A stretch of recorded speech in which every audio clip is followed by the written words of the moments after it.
Welcome back to the Nikki Clarke Radio Show on We Are Hotline. And joining us today is another phenomenal human being. She is the creator of High Heal Diaries, a mother of three, wife, businesswoman, and she's a 3-time breast cancer survivor. Please welcome the incredible Natalie Wilson to the show. Hi. How are you doing today, Natalie? I'm great. Thank you so much for having me. Oh, it's a pleasure. Thank you so much. Thank you. Wow. Yeah, and I have to say that I have a great deal of respect for you and for someone. Actually, you're beautiful to look at, and just by reading your bio and having our brief conversations, I can tell that you resonate from a very beautiful soul. So really grateful for having you here on the show. Absolutely. And the show's premise is about transforming lives one story at a time. Yeah. Very similar to your credo of inspiring women one story at a time. Yes, so that's a perfect alignment right there. I love that. I love that idea, and I loved when I read yours. I was like, well, it's very similar, and this is what it's about. We as women have to support and help one another. So I love that. I love hearing that that's what you're about as well. Not only women, but just people in general. And so because being a woman, having dealt with the breast cancer, my focus is around women, but if anybody can take anything from what I'm doing, then I want everybody to take from it. Absolutely. So let's talk a little bit about your story. How did you begin, and tell us a little bit about what you did to lead you up to where you are now? Okay, so my story started really back in 2008. I have 3 children. My youngest son was born September 11th, and it was kind of coming up to Christmas time, and I had decided that, I normally nurse my kids for 6 months. At this time, I was not wanting to do the third child nursing thing all over again, and I decided to wean him a little bit early, and it was like a blessing in disguise, because if I didn't stop nursing him when I did, I wouldn't have been able to feel the lump in my breast. So breast cancer is what has really brought me to where I am right now. So I'd found the lump and went to the doctor to have a mammogram and ultrasound requested, and they both came back saying that it was nothing. But intuitively, I knew that this was something. I knew that something was going on in my body that wasn't right, and I sought a second opinion, and once we took out that lump, it turned out to be ductal carcinoma in situ, so breast cancer of the milk ducts. So, thank God we did take it out, and it was a high-grade, aggressive growing type of cancer. And after the lump came out, the doctor suggested I have an MRI, which showed some other suspicious areas. And she suggested 2 options: either go and have mastectomy and get rid of the full breast. I could leave my nipple, so it's called a subcutaneous mastectomy. So I'd take out predominantly most of my breast tissue, and then do reconstruction. Or just go in and take a little more tissue out just to be safe and get rid of those suspicious areas. Well, I opted to go drastic and get rid of my full breast. And I said, Doc, while you're there, do the other side as well. I'm a 35-year-old woman, and I don't want to worry about this, the rest of my life. And I know I'm a worrywart, and I will do that. Right. So we did the reconstruction. For me, reconstruction didn't fare to be very successful for me. I had 13 surgeries, a lot of complications. I had to have 2 blood transfusions, quite a few situations of hematoma where my breast got triple the size that it was supposed to be, had to be rushed into surgery. So to make a long story short, coming to the end of it all, my 13th surgery was scheduled for last summer 16, as Drake made the great song. My summer 16 wasn't so great. But in hindsight, when I look at it, it was great because it's brought me to where I am now. So summer 16, I had my 13th surgery, and the doctor had found that I had nipple cancer. And so to my surprise, because here I am gearing up to, complete and close this chapter of my life and move on, and I was told that I had nipple cancer, had the surgery to remove that, had complications again from that surgery, went back in for surgery to fix the complications to only find out that the cancer that I had in '08, the ductal carcinoma, had come back in 2 spots in my breast. So after all the reconstruction, after all the surgeries, we had to remove my breast altogether. And currently I have 1 breast. And, over the last 8 years, I've gone through the stages to learn how to become one with, having all these surgeries and going through the reconstruction, different stages. Some stages I had half a breast, some stages I had no breast, and I finally got my implants and fat graft. And I was gearing up to this completion whereby I was able to now feel whole again as a woman. And I use that term lightly because a lot of us women feel that to be, whole as a woman, you need to be physically complete. You need to have your breasts. You need to be a certain shape, and I went through all that. I've learned and I've grown and I've realized that it's not about that. It's how you are as in your soul and in your heart and in your mind. That's what makes you who you are. So physically, I was okay with the fact that I had ended up now with 1 breast. And so, at the end of the summer, I, like you use the word epiphany, it really truly was an epiphany. And I said, I can't, this has happened for a reason. Like I have to, thank God that I'm here and I'm alive, and I'm very appreciative of that. But why did you give me this situation 3 times over? Yeah. What am I supposed to do with this? What is my purpose here? Mm-hmm. And I realized that in talking and speaking with other women, just friends coming to visit, I realized that there's something within me now. I just have this desire to help and to give and to talk about my personal situation. And before I wasn't so open. But now I opened up and I started sharing and I talked about it. I was never a social media person. I'm still new to this. But I decided that I'm going to use those methods in order to get my story out there. And the response has been overwhelming. The response has been very heartwarming for me because I'm helping women just by talking about my situation and what I've gone through. So this has led me to want to form High Heal Diaries. And we can talk more about what it's about.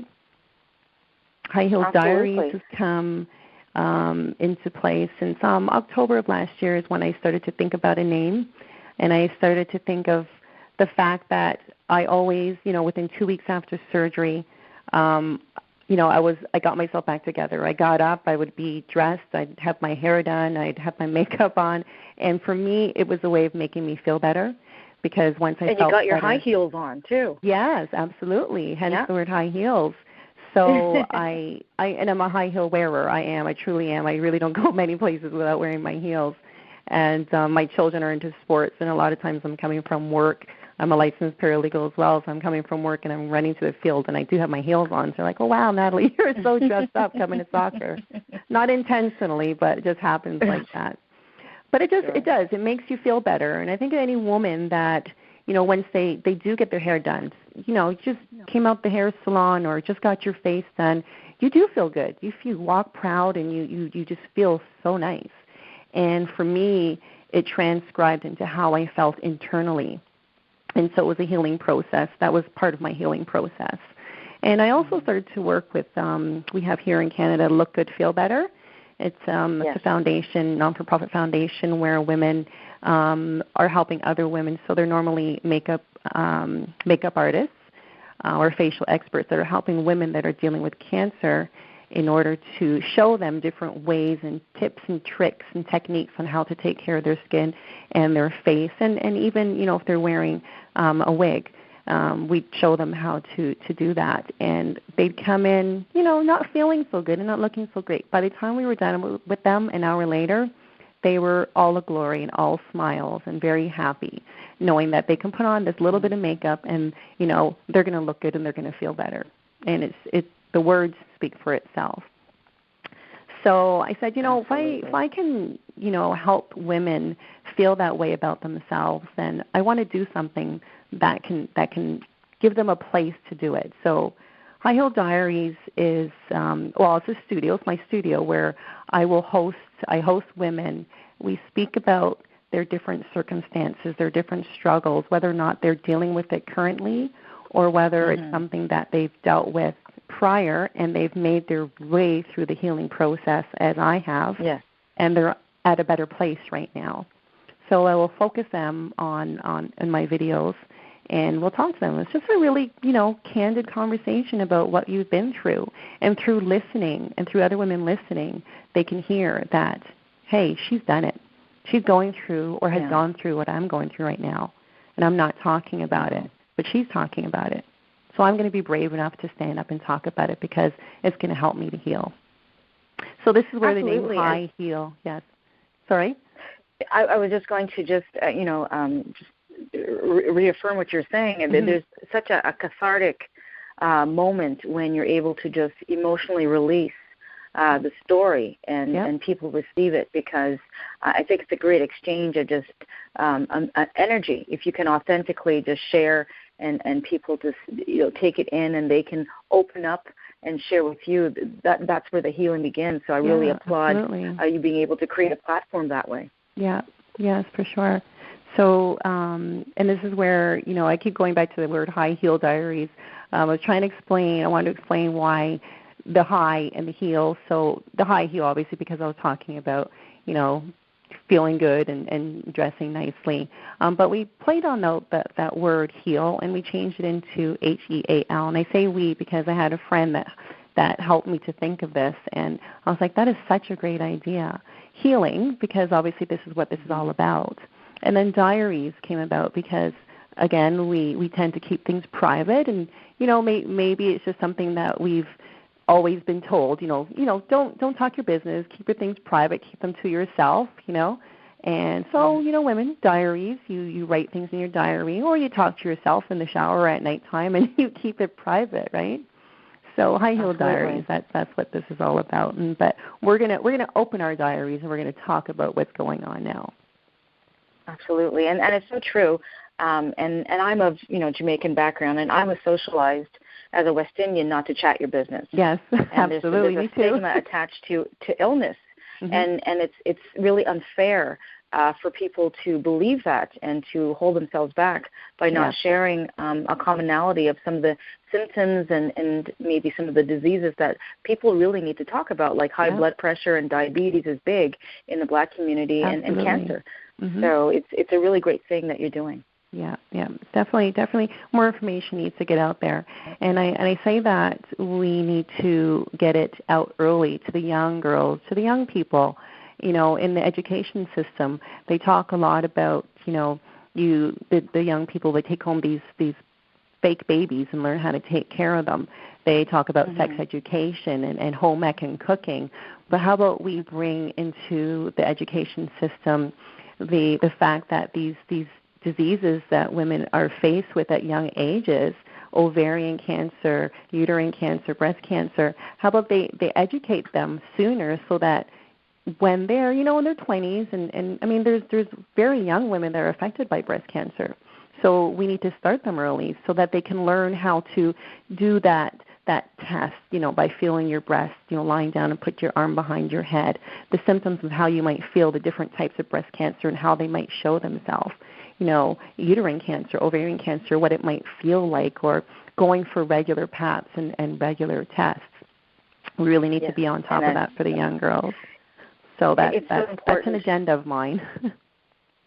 No, and it's wonderful to be a health crusader that way, because people need to know, Natalie, that health shouldn't be taken for granted. Health is wealth.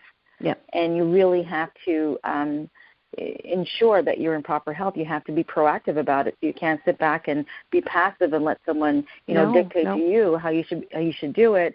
You should be able to take good advice and to just maintain with nutrition and diet and just good habits of keeping a stress-free and positive life. So, I mean, these are great reminders, Natalie, and I really do appreciate it. For sure.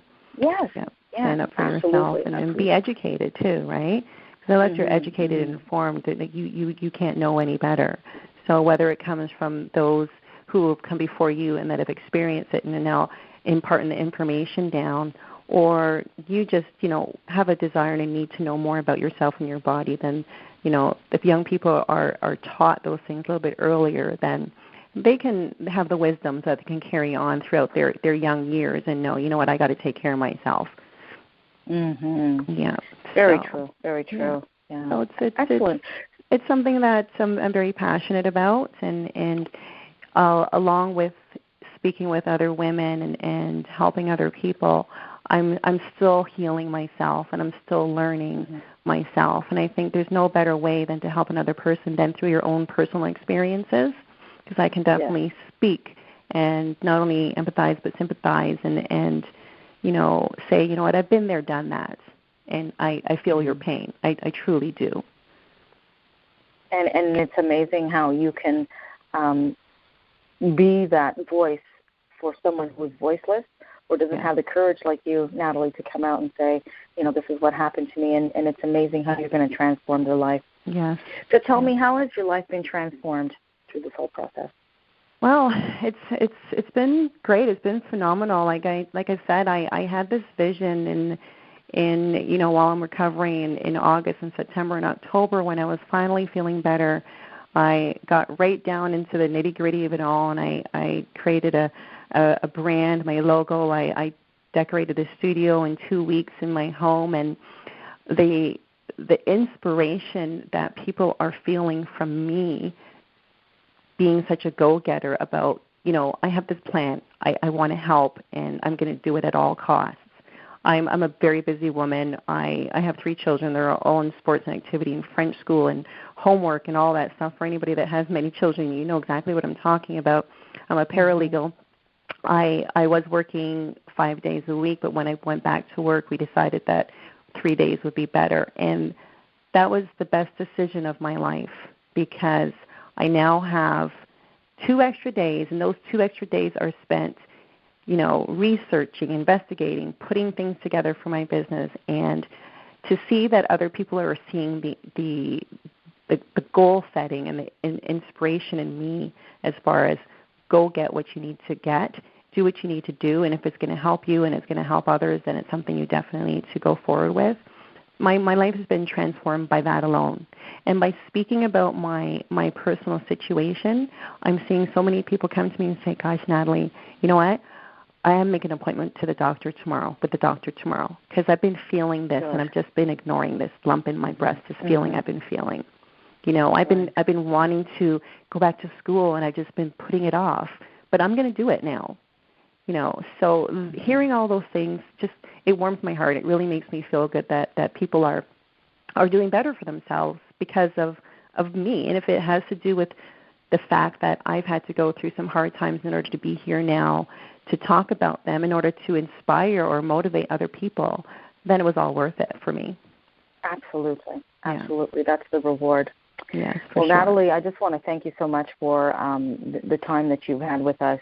And I'm really looking forward to having you live at the Nikki Clarke Show in front of a live audience. And I know they're just going to absolutely fall in love with you. So thank you for your time. And can you just let us know how we can connect with you online?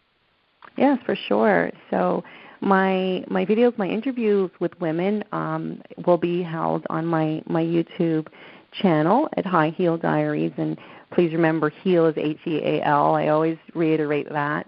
So High Heal Diaries on YouTube. I'm on LinkedIn under Natalie Wilson. Twitter, my website. There's a wealth of information on my website and resources, and my story and blogs that I do on www.highhealdiaries.com. I'm also on Facebook and Instagram. So you'll find me, really, if you put in High Heal Diaries in a search engine, all those things will come up. I can also be reached via email at highhealdiaries@gmail.com. And for anybody that has any ideas or stories that they'd like to put out there or talk to me about or have aired on my YouTube talk show, then I definitely like to hear from you. Fantastic. Okay. Natalie, thank you so much for your time. You've been listening to amazing warrior author and motivational speaker. She's the founder of High Heal Diaries.